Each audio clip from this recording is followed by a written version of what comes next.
Hi, I'm Dr. Beng Eu, and I worked on the project team which developed this GP guide to harm minimization for patients using non-prescribed anabolic androgenic steroids and other performance and image-enhancing drugs. This guide is available on the Sydney North Health Network website, and this is a very good guide. It's not available anywhere else. So along with the guide, we have developed a series of short skills-based webinars, of which one is about introduction to PIEDS, what, why, and how. This webinar is about how to identify non-prescribed anabolic androgenic steroid use. And there are two other webinars, one about how to manage non-prescribed AAS use and one about how to manage patients who do not want to stop using AAS. As an introduction, I'm a GP. I'm a co-director of Brand Market Clinic here in Melbourne. I've been providing health advice to people using anabolic steroids for the last 25 years. My work in general practice has focused on LGBT health, sexual health, sports medicine, and HIV medicine. Over the last 25 years, I've received referrals through the steroid education program of Your Community Health here in Victoria. And I've been involved in anabolic steroids education for GPs over the last 2 years, and I've been involved in some research as well. I've also had a short appearance on the SBS Insight program in 2018 called Sizing Up Steroids. There's an active link on the website for you to watch this if you're interested. So some learning aims and objectives for this webinar. So learning aim is basically how to identify non-prescribed anabolic steroid use and what to do about it. Some learning outcomes is to identify people who use non-prescribed anabolic steroids, is to recognize some red flags that are important to note for people using anabolic steroids, and also to understand how to engage these patients and screen for adverse effects. So this is just a short rundown about anabolic steroids, but there is a whole webinar about this, so please refer to that for more information. So anabolic steroids are used to achieve muscularity or performance. They mainly comprise of testosterone and other anabolic steroids, and sometimes used with other performance and image-enhancing drugs, like growth hormones, SARMs. They also sometimes include post-cycle therapy, which is about recovery from anabolic steroid use. The supplies are usually from non-medical supplies through illegal supply chains. And it's important to note that this group of individuals are generally reluctant to seek medical advice for treatment of adverse effects. And they're also reluctant to disclose their anabolic steroid use due to feared stigma. So it is important to actively identify them so that health advice can be provided. So who uses anabolic steroids, non-prescribed anabolic steroids? So mainly men, but not exclusively so. There's a small number of women who use these as well. The general age group is 20 to 40, but there are anabolic steroid users who fall outside that group.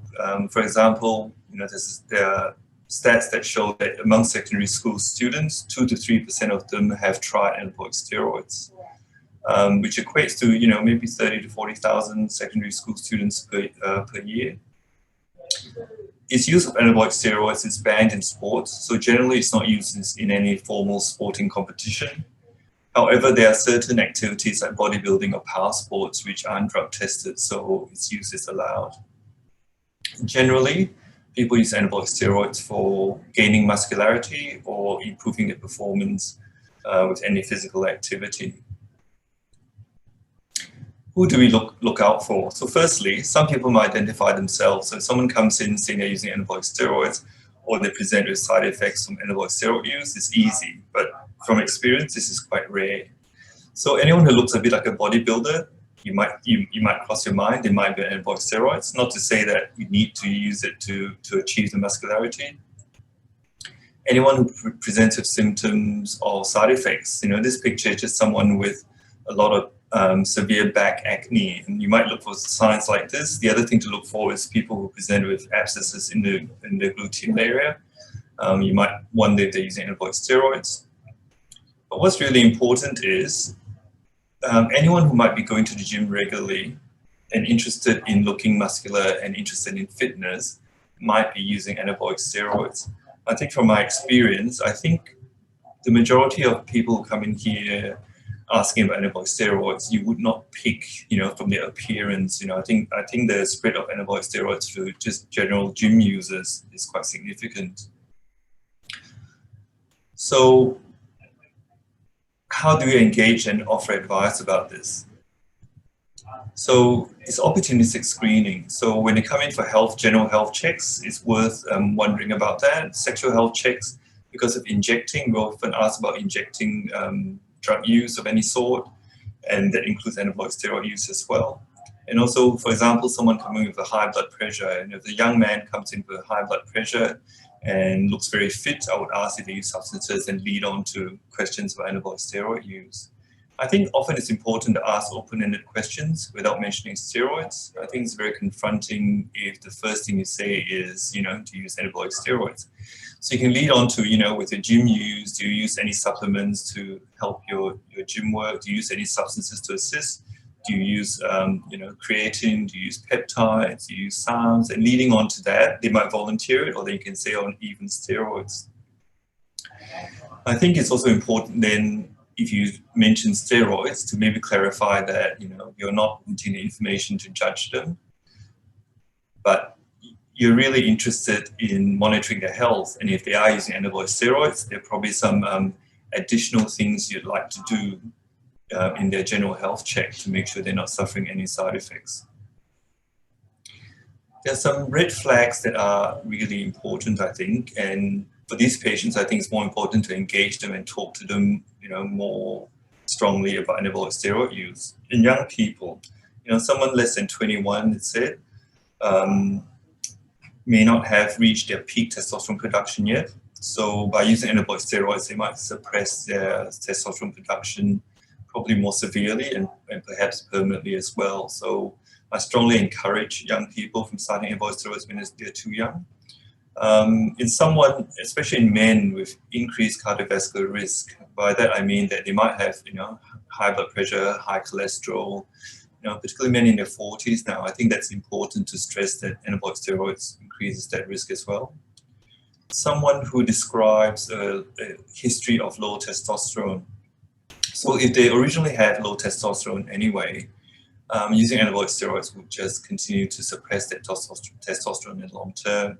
And for some of these patients, I actually encourage that maybe they pursue some help and a referral to endocrinologists to actually investigate why they have a low testosterone anyway. In older men, in particular men maybe in their 40s, certainly in their 50s, if they have a risk of prostate cancer, whether there's a family history of that or whether they have not had a prostate cancer screening, I think it's important that they don't take anabolic steroids. Someone with mental health issues, and this can be a range, from depression or anxiety or other mental health conditions. There are a lot of there are conditions that might lead to people who use anabolic steroids. There are conditions that anabolic steroid use might actually accentuate. And there are conditions where people coming off anabolic steroids, they might suffer like depression and things like that. So if they have an underlying condition, it's really important to screen them and talk to them about the effects of the anabolic steroid use. People who might have risky injecting practices or associated behaviors. So what we mean is that if they don't have a good, safe injecting technique, you need to educate them about that, ask them to, or refer them on to, for example, a needle syringe program to get clean needles and get education about that. There's some information that says that people who use anabolic steroids have probably higher risk behaviors, whether it's sexual behaviors or substance taking behaviors as well. So there are things you might have to address separately as well. People who might have abnormal liver or kidney function to start with, anabolic steroids can affect the liver anyway, in particular the oral ones. So it's important that they are educated about that. If someone has that normal kidney function, taking anabolic steroids and protein supplements actually sometimes causes abnormalities in the testing. So it sort of confuses the issue if they have an underlying kidney problem anyway. In people with long-term continuous use, the longer people use and the higher the doses they use, the more likely they are to suppress the testosterone in the long term. So I think they need to be told about that too. So in the screening history, it's really important to get some details about how they use, what they use, what doses they use, how long they use. and also whether they're using them in cycles or not. And part of this, I think, is important just to collect the information. And sometimes in talking about these things, you might uncover things that you haven't thought of. For example, if they're using more oral anabolic steroids, there might be more of a risk to their liver. But it also teaches us a bit. I mean, I learn a lot from asking people what they use, and often they'll mention things I know nothing about. So I'm happy to look it up with them there and talk about it. So it's a bit of a learning process for us as well. It's also important to get general medical history, whether there's any heart risk, whether they use any other substances, family history of cancers or mental health or heart risk as well. It's important to ask them about any adverse effects from using in the past. And again, we quite often uncover a lot when you ask about it. A lot of people know that they'll get certain side effects and they're happy to put up with it. So it's important to actually talk about them. Because maybe some of these side effects can be minimized either by modifying their use or by treatment. If they're injecting, you just need to stress about safe injecting and also where they inject. I found a lot of people, whilst they say they know all about the injecting, they come in with, for example, abscesses in areas where they shouldn't be injecting into, which indicates that they're not injecting correctly anyway. And it's good to engage them to talk a bit about the goals for use, because I find a lot of these people aren't wanting to have really large sizes. It's just about fitness and having some muscularity. In which case, if they're following the online guides about how to become a bodybuilder, it's not necessarily appropriate. So you might be able to suggest that they modify what they're using because they're not wanting such significant gains either. So in general practice, I know we're really pressed for time. So, how do you get everything done? So the history taking is normally what we do with a new patient anyway. I generally don't examine a lot at the first instance anyway. I do some basic things, check their height, weight, blood pressure. I think that's important. Then I'll target examination to the patient's history or what they need. If they have gynecomastia, then you check and see if it's severe. If they've got heart issues, liver issues, skin problems, then I'll look at those areas. I think mental health assessment I would raise the first time, and if there's a mental health history, I would probably get them back to look into that a bit further. What sort of test would I order? As a baseline test, I'll order usually an FBE, just a full blood count. That's really to check to make sure that the hemoglobin isn't too high, because that might need treatment, liver function and kidney function because of potential side effects. It's often good to check testosterone, but not always. If they're taking supplements of testosterone, it'll be very high anyway. Sometimes they want to know to make sure that testosterone's actually real, so they might want to check anyway. But I often encourage them to check testosterone after they've been using as well.